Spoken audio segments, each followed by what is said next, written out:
ဓမ္မမိတ်ဆွေပရိသတ်များအားလုံးပဲမင်္ဂလာပါကျွန်တော်တို့ဗုဒ္ဓဘာသာဝင်တွေအတွက်ငရဲဆိုတဲ့စကားလုံးဟာအားလုံးနဲ့ယဉ်သိပြီးသားမသိသူမရှိကြားဘူးပြီးသားစကားလုံးတစ်ခုပဲဖြစ်ပါတယ်ငရဲကြီး၈ထက်ငရဲငယ်128ခုစတဲ့မဟာပထဝီမြေကြီးအောက်မှာတည်ရှိတဲ့ငရဲပြည်ငရဲပုံတွေအကြောင်းကိုအားလုံးကသိထားပြီးသားပါ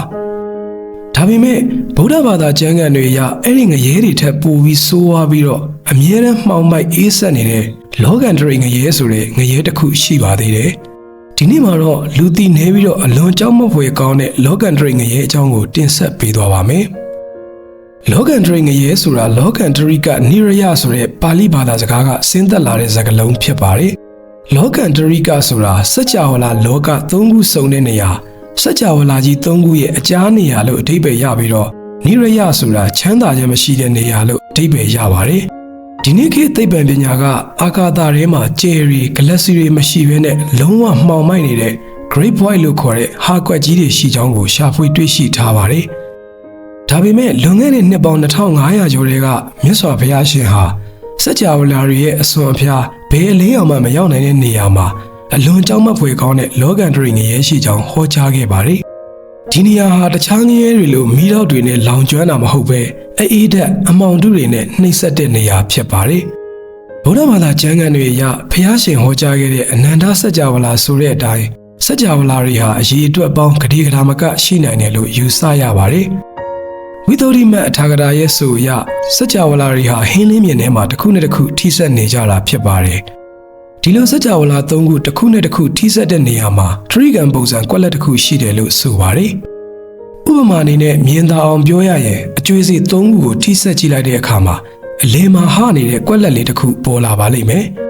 အဲ့ဒီလိုပုံစံအတိုင်းစัจ java လာကြီး၃ခုစုံတဲ့နေရာကွက်လက်မှာလောကန္တရိငရဲဟာတည်ရှိတယ်လို့လောကပညတ္တိကျမ်းမှာလာရှိပါတယ်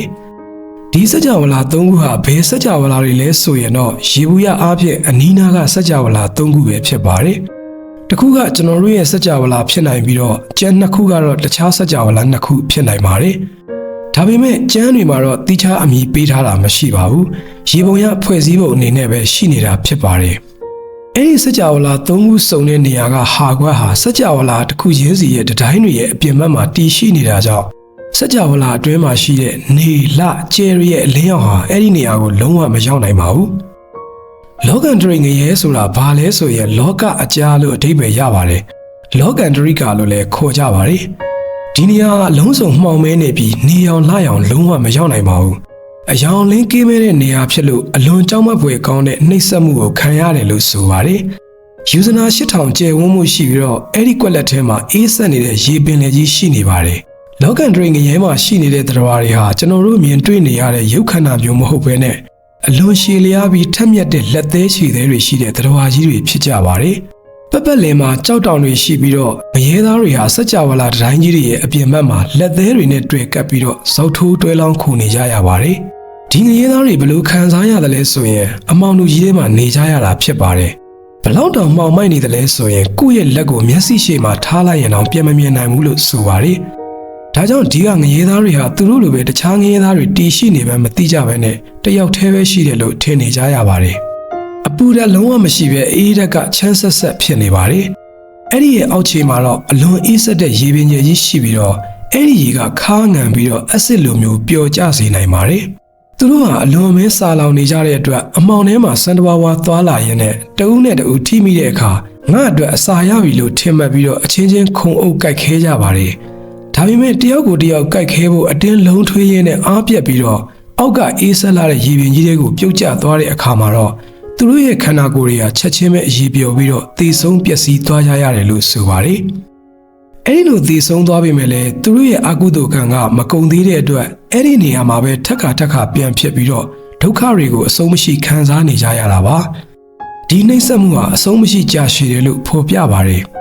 ဒီဖော်ပြချက်ကိုထိုင်းနိုင်ငံကကျမ်းဖြစ်တဲ့တရိဘူမီဖရရုံမှာလည်းအသေးစိတ်တွေ့နိုင်ပါတယ်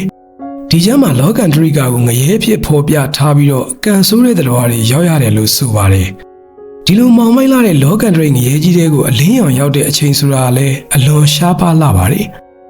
မဟာနမိတ်ကြီး၄ပါးလို့ခေါ်တဲ့ဖျားလောင်ပရိသေတွေနေတဲ့အချိန်ဖျားလောင်တော်ဖွားမြင်တဲ့အချိန်ဖျားဖြစ်တဲ့အချိန်နဲ့ဓမ္မစကြာတရားဟုဟောတဲ့အချိန်တွေမှာတော့ဖ ဖျားရှင်တို့ရဲ့ရောင်ကြီးတော်ဟာစัจ java လာဂတိတသိန်းလုံးကိုလွှမ်းခြုံသွားတဲ့အတွက်အဲ့ဒီအရှိန်အဟုန်ကြောင့်လောကန်ထရိတ်ငရဲအထိအလင်းရောင်ခဏတာရောက်ရှိသွားတာမျိုးဖြစ်တတ်တယ်လို့ဆိုပါတယ်။အဲ့ဒီအလင်းရောင်လေးရောက်သွားတဲ့ခဏလေးမှာငရဲသားတွေဟာအော်ငါတို့အပြင်တခြားသတ္တဝါတွေလည်းဒီနေရာမှာရှိနေပါလားဆိုပြီးတဦးကိုတဦးပထမဆုံးချိန်မြင်ကွင်းရရတယ်လို့ဆိုပါတယ်။သုတ်တန်တွေမှာလောကန်ထရိတ်ငရဲကိုတိုက်ရိုက်မဖော်ပြထားပေမဲ့ဗုဒ္ဓဘုရားရဲ့အံ့ဖွယ်ဂုဏ်တော်တွေပြတဲ့နေရာမှာသုံးထားပါတယ်။ဥပမာအားဖြင့်မစ္စည်းမနိကေမှာလာရှိတဲ့ဣသရိယအဘုဒ္ဓတုတ်ပုံမှန်123မှာဗုဒ္ဓဘုရားမွေးဖွားချိန်မှာလောကန်ထရိတ်အမောင်တူထဲမှာတော့အလင်းရောင်ကြီးထွန်းလင်းတယ်လို့ဆိုပါတယ်။နောက်တစ်ခုကတယုဒ္ဓနိကေမှာလာရှိတဲ့အန္တကာရတုတ်တံပုံမှန်56-46မှာလေလောကန်ထရိတ်ကိုဥပမာယူပြီးအမောင်ဆိုတာတရားမသိခြင်းကိုရည်ညွှန်းတယ်လို့ဆိုထားပါတယ်။ဒီသုတ်တန်ထဲမှာတော့အမောင်တူကြီးကြီးထဲမှာအလင်းမရှိသလိုတရားမသိတဲ့သတ္တဝါတွေရှိနေတယ်လို့ဆိုပါတယ်။သစ္စာလေးပါးကိုမသိခြင်းဟာနေအောင်လရောင်တို့မရောက်တဲ့လောကန်ထရိတ်ငရဲထက်ပဲမှောင်မိုက်လာတယ်လို့ဆိုပါတယ်။သစ္စာလေးပါးကိုမသိခြင်းကြောင့်ပရိသေနေရမှုကိုဖြစ်စေကုန်တတ်တဲ့သင်္ခါရတို့မှာမှွေလျော်ပျော်ပိုက်နှစ်ချိုက်ကုန်ကြတယ်လို့ဆိုပါတယ်။အဲဒီသင်္ခါရတရားတွေကြောင့်အိုခြင်း၊သေခြင်း၊စိုးရိမ်ခြင်း၊ငိုယိုမြည်တမ်းခြင်း၊ကိုယ်ဆင်းရဲခြင်း၊စိတ်ဆင်းရဲခြင်းပြင်းစွာပင်ပန်းခြင်းဆိုတဲ့အမောင်တူတွင်းကိုကြားရောက်ကုန်ကြပါတယ်။ဆင်းရဲဒုက္ခမှမလွတ်မြောက်နိုင်ကြပဲသစ္စာလေးပါးကိုအမှန်တိုင်းသိမြင်ခြင်းကြောင့်အာလုံးဆင်းရဲဒုက္ခမှလွတ်ကုန်ကြပါတယ်။ဒါကြောင့်သစ္စာလေးပါးကိုအမှန်တိုင်းသိမြင်ရန်အားထုတ်ကြရမယ်လို့ဟောထားတဲ့သုတ်တော်ဖြစ်ပါတယ်။ဒီလောကရိငရဲကိုရောက်စေတဲ့အကုသိုလ်ကံတွေကတော့တခြားငရဲတွေထက်ပိုပြီးတော့ပြင်းထန်လေးရှိပါတယ်။အထူးသဖြင့်ပြင်စာနန္ဒရိယကံလို့ခေါ်တဲ့မိဘကိုတတ်တာယဟန္တာကိုတတ်တာဖျားရှင်ကိုသွေးစိမ့်တိတ်အောင်ဖျားရှင်ရဲ့ကိုယ်တော်ကိုထိခိုက်နစ်နာအောင်လှုပ်ဆောင်တာ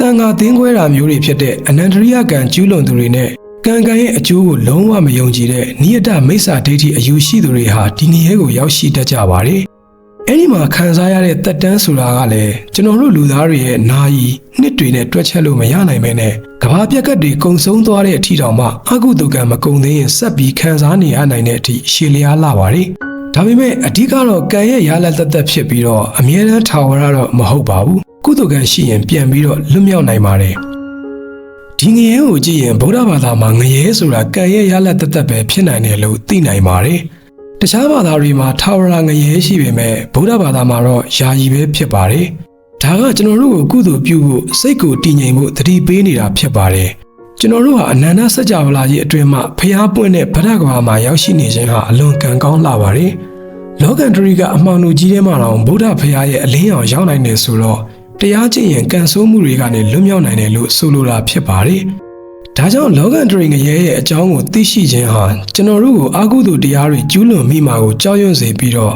ကုသိုလ်တရားတွေမှာပိုပြီးပျော်မွေ့လာအောင်တန်ဝေကတရားတွေပေးစွမ်းနိုင်မှာပဲဖြစ်ပါတယ်။နောက်ဆုံးညီကုန်းချုပ်အနေနဲ့ပြောရရင်ဒီအကြောင်းအရာကိုနားထောင်ပြီးတော့ကုသိုလ်တွေကိုပြုကြပါ။ဒါနသီလဘာဝနာတွေကိုစောင့်တည်ကြပါ။လောကန်ထရိငရဲလိုမျိုးနေရာမျိုးကိုမရောက်အောင်ကြိုးစားကြပါဗုဒ္ဓဘုရားရဲ့တရားတော်တွေကိုလိုက်နာရင်ဒုက္ခအလုံးကနေလွတ်မြောက်နိုင်မှာပဲဖြစ်ပါတယ်။အားလုံးပဲတန်တရားဘေးဒုက္ခအပေါင်းမှလွတ်မြောက်နိုင်ကြပါစေခင်ဗျာ။